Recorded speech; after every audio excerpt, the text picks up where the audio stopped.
everyone, what is up and welcome to Silent Fail's Grand Theft Auto Vice City Stories Let's Play yet again. This time we're continuing on with the second vehicle for the dirt track time trial deals here. This time we're going to do the BMX version of it. The BMX time trials.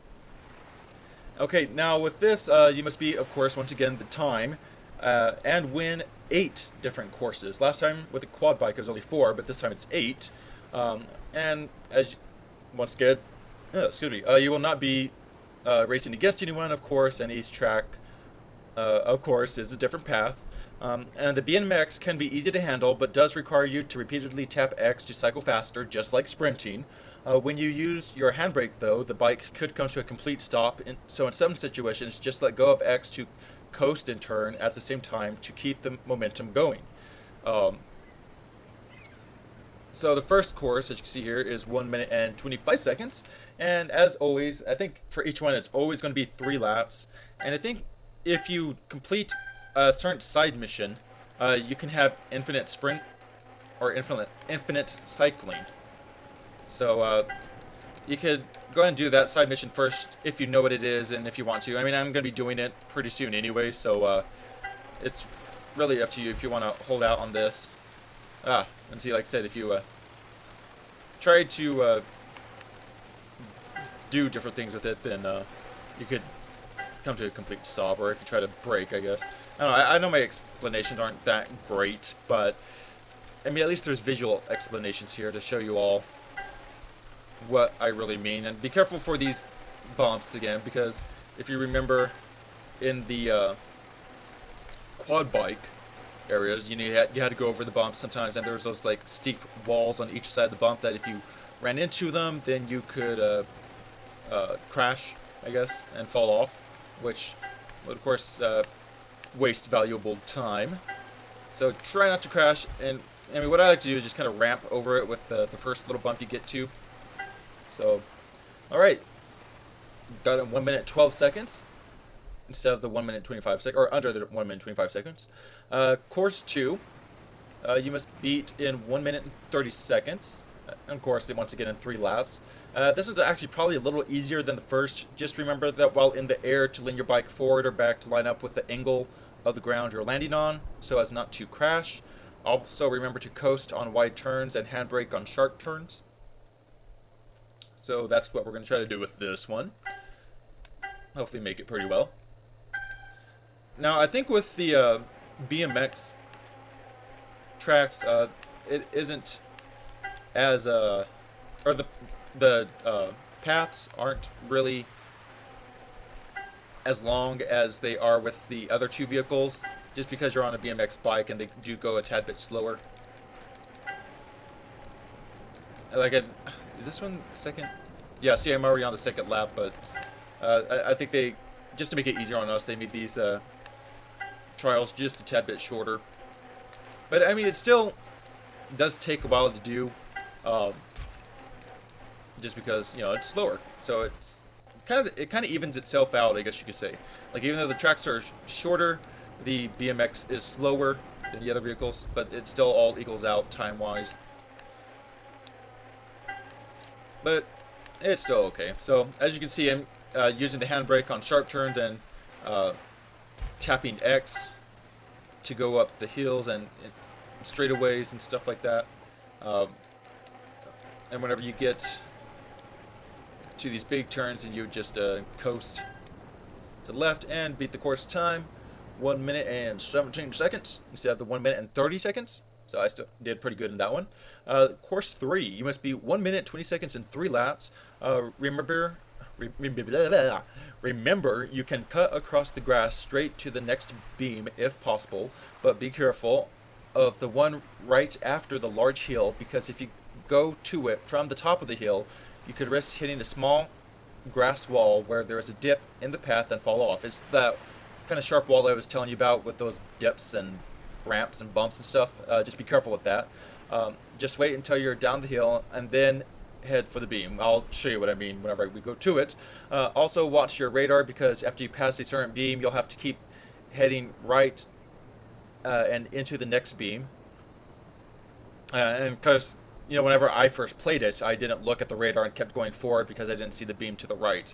So, that's, explaining it might be a little difficult, but you know, visually should be a little easier to understand. So, like I said, you could cut across the grass, and like I said, look at the radar to go right. And I think this is one that was the hill I was talking about, like just to, oh no, maybe not. Oh yes, it is. Because if you go straight to it from the top of the hill, you could risk hitting the wall right there to the right. Hopefully you'll be able to see that pretty well. And of course, just be careful with your landings. Oh, so you probably could have cut across the grass more there, but that's all right. Like I said, make sure you watch your radar. And just kind of stay, then to right there, cut across, sharp brake, and then you can tap X to go a bit faster. And whenever he slows down, just keep a hold of X, and he'll still be going pretty fast, just not as fast, of course. See, I keep on missing this turn, but I still should be doing okay. Just make sure you have enough momentum to get up these tall hills, because if you don't, then he'll start cycling back, and you could fall off, and things won't be pretty. So, yeah, just be careful with that, alright? 16, 17, 18, 19. I think I did it. Yeah, I had 1 second left to spare. I think that was it. 1 second left to spare on that one. Because it was 1 minute and 20 seconds, I think. Well, nah, that's my time, but yeah, 1 minute and 20 seconds. I got 1 minute and 19 seconds. Because I think if you get it right on the 20-second mark, then it won't count because you're supposed to beat it. So I barely made that one, just barely. Anyway, course 4, you must beat 1 minute and 35 seconds in 3 laps. This one has a few dips and humps, so always look where you're going and level your landings. Not too difficult either. So shouldn't have too much problem with course 4. And of course, after we're done with this, we'll already be halfway through. And like I said, just try to look at the arrows inside the beams if you can, because they'll point to where the next one is. And whoa, that was close. And be careful with this one, because as you can see, it's in one of those humps, or one of those dips, I guess you could say. Same thing with this. Careful with that, because the steep walls are on both sides, and you could risk hitting them and falling off. Okay. And we're already on lap 2, which took about 30 seconds to do that. So I think we're doing pretty well here. Okay. And I guess I'll just be quiet until the laps are done. I mean, I don't know. I don't really have much to talk about, and plus I kind of want to speed some of this stuff up too. Yeah, and I saw some of the comments that people say it's start sounding more like a mouse or like Fred in some of them. Just to let you know, I do kind of speed up the videos just a tad bit, because my voice is usually like this, but a lot of times I speed up the videos just enough to where it raises my voice, so it probably sounds like I have a high-pitched voice like this, or something. I don't know how I sound like that, but yeah, that's just how it is, I guess. And I beat it in 1 minute 28 seconds, which I did pretty good on that one. All right, course 5. You must beat 1 minute 45 seconds in 3 laps. Not much difference here. Watch your turns and landings. When you get to the second beam after the small bridge, stay to the left of the palm tree while going to the third, because there are awkward slopes that could cause you to go into the tree or fall off if you try to take that small shortcut. I tried the first lap and it drove me into the tree, knocked me off. I still managed to make it though, but I don't even know if I'll remember my hand, because like I said, I'm just kind of reading this from my own guide, which remember is at GameFAQs if you want to go check it out and see exactly what I'm doing, or you can read exactly what I'm doing, because you know how my Kingdom Hearts deal. I have the kind of cheap guide that I did. And it wasn't too the Kingdom Hearts guide that I have in the description of each video isn't too detailed, I guess you say. I mean, it is detailed, but not detailed like my Grand Theft Auto guide is. And I don't remember if I mentioned this before, but just to let you know that for all my future Let's Plays after Kingdom Hearts, and I might do this for Grand Theft Auto 1 as well. I mean, I already started the LP a long time ago, but I might go back through my videos and start actually making a guide for that as well. But I'm going to start making a really detailed guides and posting them all on GameFAQs. So each guide I make will have a let's play to accompany it. All right. So I guess you say Grand Theft Auto Vice City Stories is the first one that starts this whole deal with me doing that.